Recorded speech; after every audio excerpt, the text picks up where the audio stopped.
Hi friends, இன்றைக்கி இந்த வீடியோவில் என்ன பார்க்க போகிறீங்க அப்படின்னா தீபாவளி பலகாரம் லாஸ்ட் ரெசிபி தான் பார்க்குறீங்க. சோமாஸ் ரெசிபி, சோமாஸ்னு சொல்லலாம், சோமாசம்னு சொல்லலாம். மைதா மாவு அதுக்கு 1/2 கிலோ நான் வந்து நல்லா சளிச்சு எடுத்திருக்கேன். பிளேட்டில் கொஞ்சம் வந்து தேய்க்கிறதுக்கு எடுத்திருக்கேன்.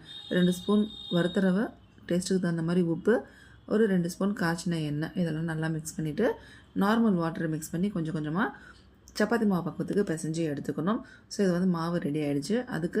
இதுக்கப்புறம் நம்ம பேஸ்ட் பண்ணுறதுக்கு ஒரு கிண்ணத்தில் கொஞ்சமாக தண்ணியும் மைதா மாவும் மிக்ஸ் பண்ணிவிட்டு அதை வச்சுக்கோங்க. கட்டி இல்லாமல் உங்களுக்கு ஒட்டுறதுக்கு யூஸ்ஃபுல்லாக இருக்கும். இல்லை இது வேண்டாம்னா பால் வச்சு கூட நீங்கள் ஓட்டலாம், காய்ச்சின பால். அடுத்து ஸ்டஃபிங்க்கு 1/4 கிலோ அளவுக்கு கொப்பரை தேங்காய் நல்லா துருவி எடுத்துக்கிட்டாச்சு.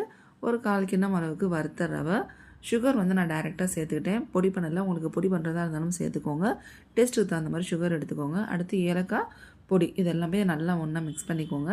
அடுத்து நம்ம வந்து சப்பாத்தி தேய்க்கிற மாதிரி நல்லா பெருசாக தேய்ச்சிட்டு இதை வந்து இது மாதிரி ரோல் பண்ணணும். இதுதான் ஆக்சுவல் சோமாஸ் செய்கிற மெத்தட். மகாராஷ்டிரா ஸ்பெஷல் சோமாஸ்க்கு இதுதான் ட்ரெடிஷ்னல் வே, பாரம்பரியமாக பண்ணக்கூடிய மெத்தட் இது.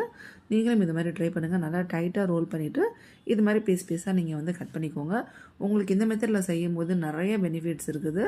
சோமாஸ் வந்து உங்களுக்கு க்ரன்ச்சியாக டேஸ்டியாக இருக்கும். அதே மாதிரி உங்களுக்கு சோமாசம் பீஸ் வந்து நிறையா கிடைக்கும். உங்களுக்கு சாப்பிட்றதுக்கும் வந்து ரொம்ப டேஸ்ட் டிஃப்ரெண்ட்டாகவும் இருக்கும்.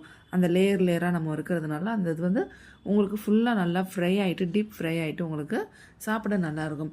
இப்போ இது வந்து நான் 4 மெத்தடில் ஃபோல்டு பண்ணி காட்டுறேன். அதில் உங்களுக்கு எந்த மெத்தட் வேணுமோ அதை நீங்கள் பார்த்துக்கோங்க. என்கிட்ட ரோலிங் ஸ்பூன் இல்லை, அதனால் இந்த மாதிரி மத்து கடையிறதை வச்சு நான் வந்து ரோல் பண்ணி சைடில் எக்ஸஸாக இருக்கிறத கட் பண்ணி எடுத்துக்கிட்டேன். உங்கள்கிட்ட அந்த ரோல் பண்ணுற ஸ்பூன் இருந்தது அப்படின்னா அதை வச்சு கூட நீங்கள் ரோல் பண்ணி எடுத்துக்கலாம். இது ஒரு மெத்தட். அடுத்த மெத்தடு ஸ்டஃபிங் ஒரு இதில் வச்சுட்டு என்னோட இதை ப்ளெயினாக வச்சு மேலே கவர் பண்ணிடணும். அதுக்கப்புறம் இது மாதிரி ஃபோல்டு பண்ணணும். இது ஒரு மெத்தட். ஸோ இது வந்து ஆக்சுவலாக எப்படி டேஸ்ட் இருக்கும் அப்படிங்கிறத நான் வீடியோவில் சொல்லியிருக்கேன். மறக்காமல் பாருங்கள் என்னோடய சேனலில் போய்ட்டு. நெக்ஸ்ட்டு இது ஒரு மெத்தட். இது வந்து நான் கத்தியை வச்சு சைடில் இருக்க எக்ஸஸாக இருக்கிறத கட் பண்ணியிருக்கேன். ஸோ எக்ஸஸாக இருக்கிறத நம்ம ஏன் எடுக்கிறோம் அப்படின்னா நமக்கு வந்து ப்ராப்பராக அந்த சோமா சாப்பிட்ட டேஸ்ட்டு கிடைக்கணும் அப்படின்ட்டு. இன்னொரு மெத்தட், அந்த வரியாக இருக்குது பார்த்திங்களா, அது வந்து ஃபோக் ஸ்பூனை வச்சு நான் செஞ்சது. அடுத்து இது வந்து குட்டியாக இருக்கிற மாவை வந்து 2ஆக சேர்த்து ஜாயின் பண்ணியிருக்கேன். ஸோ அந்த சோமாஸ் ரெசிபி மறக்காமல் எல்லோரும் ட்ரை பண்ணி பாருங்கள். ட்ரெடிஷ்னல் மெத்தடில் நான் வந்து செஞ்சுருக்கேன். ஸ்டஃபிங் முடிஞ்சதுக்கப்புறம் எக்ஸ்ட்ரா இருந்த மாவை நான் பூரியாக சுட்டு எடுத்துட்டேன். ஸோ சோமாஸ் வந்து இது மாதிரி கோல்டன் கலரில் ஃப்ரை பண்ணி எடுங்க. அப்போ தான் உங்களுக்கு மாத கணக்கில் இருந்தாலும் நல்லா க்ரன்ச்சியாக இருக்கும். 100% கிறிஸ்பியாக இருக்கும்னு சொல்ல முடியாது. ஏன்னா நம்ம உள்ள ஸ்டஃபிங் வச்சுருக்கிறதுனால அந்த சாஃப்ட்னஸ்னால நமக்கு வந்து க்ரன்ச்சியாக இருக்கும். பட் ஆனால் ரொம்ப வதக்குன்னு இருக்காது. வெள்ளையாக எடுத்திங்கன்னா வதக்குன்னு ஆகிடும். ஸோ நான் சொன்ன டிப்ஸ் அண்ட் ட்ரிக்ஸ் எல்லாம் ஃபாலோ பண்ணி ட்ரெடிஷ்னல் மெத்தடில் ப்ராப்பர் சோமாஸ் நீங்கள் ட்ரை பண்ணி சாப்பிட்டு பாருங்கள் எப்படி இருக்குன்னு.